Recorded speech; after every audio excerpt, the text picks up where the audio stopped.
और आपको सीधे हम डीसी के प्रेस कॉन्फ्रेंस पे ले चलते हैं पंडरा, जहां पर वो मतदान को लेकर मतगणना हो रही है, उसी को लेकर वो पीसी कर रहे हैं। लोकसभा क्षेत्र के लिए कल मतगणना का कार्य संपन्न होना है और इस हेतु पंडरा स्थित बाजार समिति में सारी तैयारियां संपन्न करा ली गई हैं। इस बाजार समिति के प्रांगण में जैसा कि आप देख सकते हैं कि बाएं तरफ और दाहिने तरफ स्ट्रॉन्ग रूम्स बने हुए हैं, जहां रांची लोकसभा क्षेत्र के अंतर्गत आने वाले सभी 6 विधानसभा क्षेत्रों के लिए पृथक पृथक स्ट्रॉन्ग रूम्स बनाए गए हैं। कांके विधानसभा, रांची विधानसभा, हटिया विधानसभा, खिचड़ी विधानसभा, सिल्ले विधानसभा तथा सरायकेला जिला के ईचागढ़ विधानसभा के ईवीएम मशीन्स यहाँ पे सेफली सिक्योर करके रखे हुए हैं। सभी सीसीटीवी कैमरास के निगरानी में है और जहाँ पर चाक चौबंद व्यवस्था सीआरपीएफ तथा बीएसएफ के जवानों के दिशा निर्देश में सुरक्षा प्रदान की जा रही है। काउंटिंग डे के दिन इन सभी 6 विधानसभाओं के लिए 6 अलग अलग काउंटिंग हॉल्स बनाकर रखे गए हैं। इन सभी 6 हॉल्स में निर्धारित संख्या में टेबल्स स्थापित किए गए हैं। किन्हीं काउंटिंग हॉल में 17 टेबल्स हैं, किन्हीं काउंटिंग हॉल्स में 29 टेबल्स हैं। टेबल्स की संख्या का गणना इस आलोक में किया गया है कि उस कंसर्न विधानसभा में कुल कितने पोलिंग स्टेशंस हैं। जिस विधानसभा में अधिक संख्या में पोलिंग स्टेशंस हैं, उस संख्या में माननीय भारत निर्वाचन आयोग की अनुमति से काउंटिंग टेबल्स की संख्या को बढ़ाया गया है। इसके पीछे यह उद्देश्य रहता है कि कम से कम राउंड्स में पूरे विधानसभा की काउंटिंग समाप्त हो और जिस दृष्टिकोण से पूरे लोकसभा की जो काउंटिंग होती है वो एक निर्धारित राउंड्स के बाद समाप्त हो जा सके। इन 6 विधानसभा के काउंटिंग हॉल्स के अतिरिक्त एक separate counting hall postal ballets की गणना के लिए बनाया गया है। जैसा कि आप अवगत हैं कि 4 संस्थाओं से पोस्टल बैलेट्स प्राप्त होते हैं। एक भारतीय सेना के जवानों के द्वारा जो पोस्टल बैलेट कास्ट किया जाता है, उनके अधिकारियों के द्वारा कास्ट किया जाता है, वह ETPBS के माध्यम से प्राप्त होता है, electronically transmitted postal ballot system.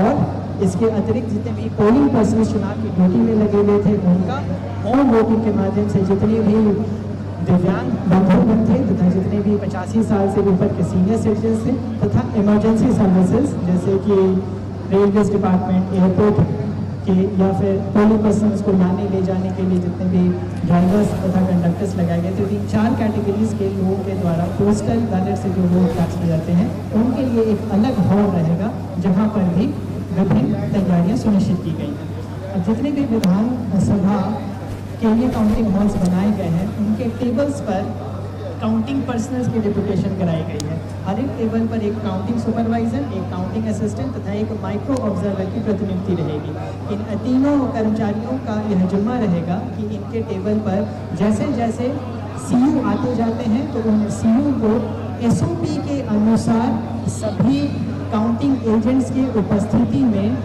Votes polled की काउंट और उसकी गणना 17C पार्ट 2 का अवेलेबल कराकर उसको टैबुलेट करते जाएंगे। उसके बाद 17C पार्ट 2 में जैसे ही कैंडिडेट वाइज गणना कंप्लीट होती है तो उस पर सभी काउंटिंग पर्सन्स अपना साइन करेंगे। उसके पश्चात सभी काउंटिंग एजेंट्स से उस पर क्रॉस साइन होगा और फिर वह ARO टेबल के पास वेरिफिकेशन के लिए जाएगा, जिसके पश्चात RO तथा ऑब्जर्वर सर के साइन के बाद वो फाइनली इनकोर पर अपलोड होने के लिए वापस से ARO टेबल पर जाएगा। इसी प्रकार से अलग अलग राउंड्स होते जाएंगे और हर राउंड के एंट्री के बाद ट्रेंड्स निकाले जाते हैं और वो सारे ट्रेंड्स मीडिया में डिक्लेयर टाइम टू टाइम करते रहा जाएगा। एक बार जब सारे के सारे राउंड्स की गिनती कंप्लीट हो जाती है तो उसके बाद फाइनल टैबुलेशन फॉर्म 20 में रहेगा, जिसमें कि BU से, जिसमें कि कंट्रोल यूनिट से प्राप्त सभी वोट्स, पोस्टल बैलेट से सभी प्राप्त वोट्स तथा अगर कोई टेंडर वोट्स प्राप्त हैं तो उसका उल्लेख कराकर फाइनल टैबुलेशन के लिए रेडी होगा। फाइनली फॉर्म 20 में सभी कैंडिडेट वाइज टैलिंग होने के बाद उस माननीय प्रेक्षक महोदय के द्वारा NOC उपलब्ध कराया जाएगा, तब जाके फिर रिजल्ट डिक्लेयर होगा। रिजल्ट डिक्लेयर होने के तुरंत बाद जितनी भी CU मशीन्स हैं वह वापस से स्ट्रॉन्ग रूम में ले जाकर उनको सील किया जाएगा और जो बक्से उनके लिए निर्धारित हैं उन्हीं सभी बक्सों में उसको वापस से रखा जाएगा। इन सारे व्यवस्थाओं के लिए बड़ी मात्रा में पदाधिकारी तथा पुलिस पदाधिकारियों को डिप्लॉय किया गया है और अभी उन सभी की डिटेल ब्रीफिंग हुई है। यह उद्देश्य रहेगा कि जितने भी काउंटिंग पर्सनल्स या काउंटिंग एजेंट्स यहाँ प्रवेश करते हैं सभी अपने अपने जिम्मेवारियों से वाकिफ़ रहें, उनको कहाँ जाना है, उनके क्या डूज रहेंगे, क्या डोंट्स रहेंगे, उसका अच्छे तरीके से अनुपालन सुनिश्चित हो जाए। यहाँ पर मोबाइल का पूरी तरीके से प्रतिबंध रहेगा। कोई भी काउंटिंग एजेंट या कोई भी काउंटिंग पर्सनल्स हॉल्स में मोबाइल्स नहीं ले जा सकते हैं। इनके खाने पीने की अलग से व्यवस्था रहेगी जो कि काउंटिंग प्रोसेस शुरू होने के पहले ही इन्हें उपलब्ध करा दी जाएगी। इसके अतिरिक्त यहाँ पर कार्मिक कोषांग के द्वारा कल सभी काउंटिंग पर्सनल्स का एक थर्ड रैंडमाइजेशन होगा जिसके माध्यम से ही जितने भी काउंटिंग पर्सनल्स हैं उनको रैंडमली विधानसभा तथा उस कंसर्न विधानसभा में भी एक पर्टिकुलर टेबल भी रैंडम तरीके से अलॉट किया जाएगा जो कि माननीय प्रेक्षक महोदय की उपस्थिति में रहेगा। तो कुल मिलाकर सारी तैयारियां संपन्न करा ली गई हैं। इस आलोक में जितने भी आदेश निकालने थे सभी निर्गत हो चुके हैं। कहाँ पर गाड़ियों की पार्किंग कराई जाएगी, कहाँ पर मेडिकल फैसिलिटीज़ की वैन्स लगाई जाएगी, कहाँ पे भोजन पानी का व्यवस्था होगा, मजदूरों का क्या यहाँ पे कल ड्यूटी रहेगा, सीलिंग में कितने लोग रहेंगे, इन सभी को लेकर पॉइंट वाइज ब्रीफिंग अभी सभी को उपलब्ध कराई गई है और सभी को यह समझाया गया है कि अगर किसी भी प्रकार का कन्फ्यूजन या किसी भी प्रकार का कोऑर्डिनेशन इशू है तो उसको आज ही लाइट में लाएं ताकि उसका आज ही करेक्टिव एक्शंस लिया जा सके। सो मच हो कि कल जब काउंटिंग प्रोसेस स्टार्ट होता है तो वो बिल्कुल स्मूथ रहे, किसी भी प्रकार का उस परेशानी नहीं हो और बिल्कुल निर्विघ्न और बिना किसी बाधा के हम पूरे के पूरे काउंटिंग प्रोसेस को बिल्कुल कम समय में ही संपादित करा दे सकें। बहुत बहुत धन्यवाद।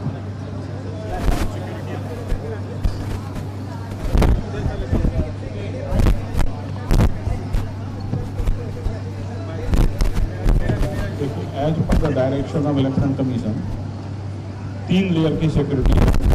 पहला जो हमारा वज्रगृह है स्ट्रॉन्ग रूम, वहाँ पर अभी BSF की कंपनी लगी हुई है जो लगातार EVM की निगरानी कर रही है। CRPF की एक कंपनी है जिन्हें जितने भी हमारे विधानसभा क्षेत्र हैं हर एक में 2 गेट है। दोनों गेट में एक गेट से जो है काउंटिंग पर्सनल जाएंगे जो सरकारी कर्मी हैं और एक गेट से जो कैंडिडेट के काउंटिंग एजेंट्स हैं वो जाएंगे। दोनों ही गेट पर CRPF का बल लगा हुआ है। तो पूरा जो इनर लेयर है वो CAPF के पास है। उसके बाद जो हमारा सेकेंड लेयर है, जो मिड लेयर है, उस पर जो है जैप और IRB की इको कंपनियां हैं उनको लगाया गया है। वह इम्पॉर्टेंट लेयर है क्योंकि वहीं पर ये डिसाइड होता है कि किनको किधर एंट्री देनी है। वहाँ पर हमारे सीनियर ऑफिसर्स भी रहेंगे, 3 DSP लगाए गए हैं इस काम के लिए।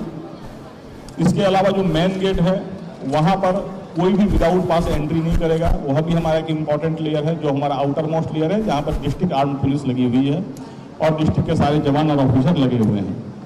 जो डोंट्स की लिस्ट है दोबारा मैं दोहरा दूँ कि किसी भी काउंटिंग एजेंट का कोई मोबाइल, कोई पानी का बोतल, कोई चाकू, कोई ज्वलनशील पदार्थ, कोई लाइटर, कोई भी ऑब्जेक्शनेबल आइटम अलाउड नहीं है।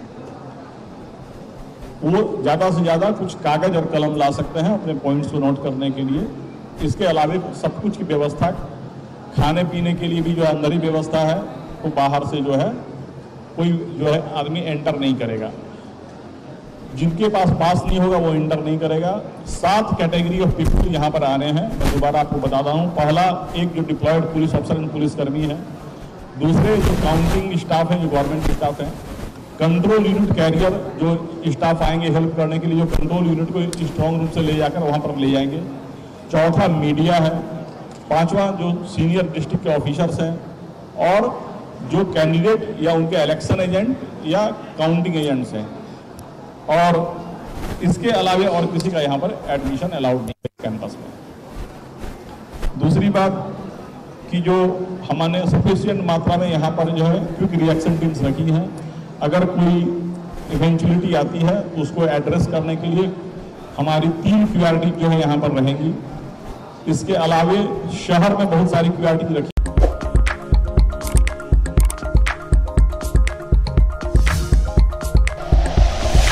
Like and share videos, subscribe करें हमारा चैनल और प्रेस करें बेल आइकॉन। News 11 भारत, सच है तो दिखेगा।